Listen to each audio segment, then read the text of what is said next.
الحمد لله رب العالمين وأصلي وأسلم على نبينا محمد وعلى آله وصحبه أجمعين أما بعد. Whoever imitates the people is of them. ابن تيمية اقتداء الصراط المستقيم page 1/240+ said the least that can be said about this hadith is that it necessitates the prohibition of imitating them even through its literal sense. Necessitates that the one who does so is a disbeliever, as in his saying, "Man yatawallahu minkum fa innahu minhum." If any of you take them as friends and protectors for them, he is one of them. That is Surah Al-Ma'idah, verse 51, Surah number 5. This is similar to what we will mention from Abdullah ibn Amr that he said, where bulls his residence in the land of the polytheists, celebrates the New Year and other festivals and imitates them until he dies, illustrated with them. This hadith could be taken to refer to complete and unrestricted imitation, for this necessitates disbelief and in turn demands the prohibition of partial imitation. It also means that the one guilty of imitation is from them with respect to that particular issue he imitated them in. Therefore, if what he imitated was disbelief, then his rulings will be one of disbelief. If what he imitated was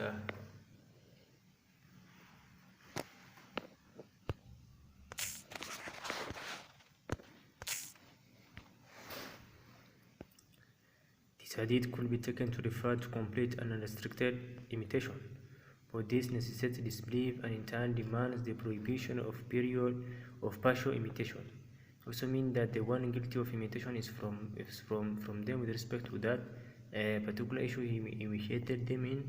Therefore, what he imitated was disbelief, then his ruling will be one of disbelief.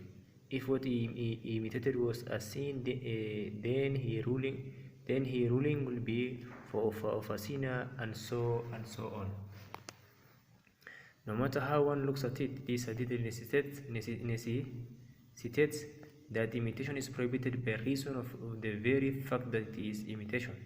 This ruling encompasses those who perform something for the same reason that the disbelievers performed it, which is right, and those who follow others due to a personal objective or some other reasons. This latter is conditional upon the fact that the basis of that action is taken from those others. As for the case of someone doing an action and a disbeliever happens to be doing that same action and one did not take it from the other, then regarding this to be imitation, its prohibition is problematic. However, it is possible that these two be prohibited so that it is not be taken as a means to actually committing an imitation, and due to the general command to oppose the disbelievers. An example of this lies with dyeing the beards and trimming the mustache. Moreover, the same of the Prophet ﷺ, غيروا الشيبة ولا تشبهوا باليهود. Change the color of white hairs.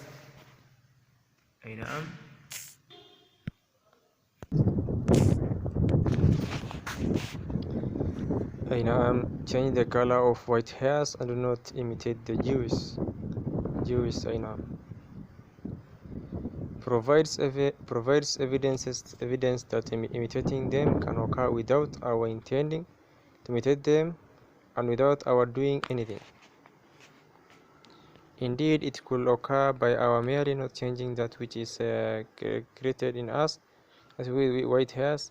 This case has greater and more far-reaching implications than mere coincidental agreement with the disbelievers in a particular action. In this hadith reported by Ibn Umar, the Prophet ﷺ prohibited imitating the Persians al-Ajim and said, "Man tashabbaha biqawmin fahuwa minhum."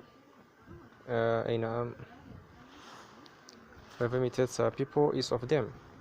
More than one of the scholars have used this hadith to prove the abhorrence of matters that are from the habit or attire of the non-Muslims. In what we have mentioned thus far, it becomes known that the nation in general is unanimously agreed that it is abhorrent to imitate the people of the book and the Persians. Al-Munawi Faid Al-Qadir 6-135 said, whoever imitates people, meaning takes his outward habits and attire from them, he follows their actions as a matter of course, he takes his manners from them and follows their way and guidance with regards to dress and some of the actions. His imitations has affected the outer and the inner. Each of them, it is said that the meaning is that whoever imitates the righteous is to be regarded as their follower and is honored as they are honored. Whoever imitates the sinners is to be disgraced and abandoned just as they are. Whoever has a sign indicating a nobility placed on him is to be honored even if his nobility has actually been realized. Also derived from this hadith is the fact that there is a, that it is no longer permissible to wear blue and yellow turbans, as mentioned by Ibn Ruslan.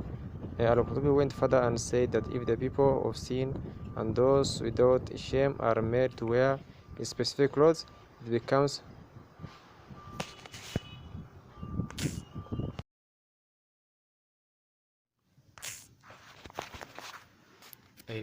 clothes, it becomes forbidden for others to wear the same type of clothes.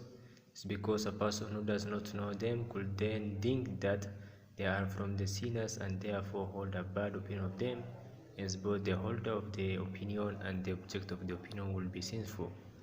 The object of opinion will be sinful because he aided the holder of the opinion in arriving at that opinion. Some said that imitation could occur with regards to the affair of the heart, as beliefs and desires, just as it could occur with regards to external matters such as statement and actions. These external actions could be actions of worship or of visual actions such as food, clothes, abode, marriage, meeting, and parting, traveling, residing, riding, and other such matters. There is a close link and connection between the outer and inner. Al-Mustafa was saying, there is a close link and connection between the outer and inner. Al-Mustafa was saying the division between the sinner and this in turn is the door and way which has been implicit for him, and that which has been implicit for him are assessment and actions that clearly differentiate one from the way of those who have anger from them and they defend it.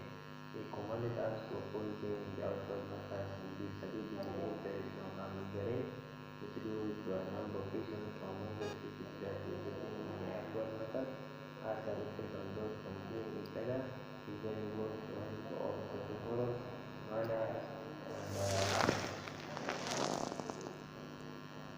and it's a matter which is physically witnessed. Take for example, a person who wears the clothes of scholars is right, he himself some sort of connection to them. So among these reasons is that opposition in outward matters is demarcation and differentiation, and therefore it receives one from the opposite reading to the anger of Allah and the guidance, which includes an indication and attachment to people of the guidance and praise of Allah. So among these reasons is that the people in outward matters and said publicly within the point that the distinguishing factors between the guided and those who are full of anger upon them and the guided is moved. So the thing is a concentrate for the environmental paragraph. We also say the three, the three from 2 to 6 concerns this, meaning that his ruling with regards to the action of imitation is the same as the ruling due to the concept system that is committed in the is the heritage of a nation that Allah is calling ceremony, is the heritage of the people of you, taking one step beyond that is you and living less than what is due is the heritage of the people of Kuwait. Seeking authority in the land is the heritage of the people of power and arrogance and confidence is the heritage of the people of food. Therefore, we must take any portion of this from them so as to from among them.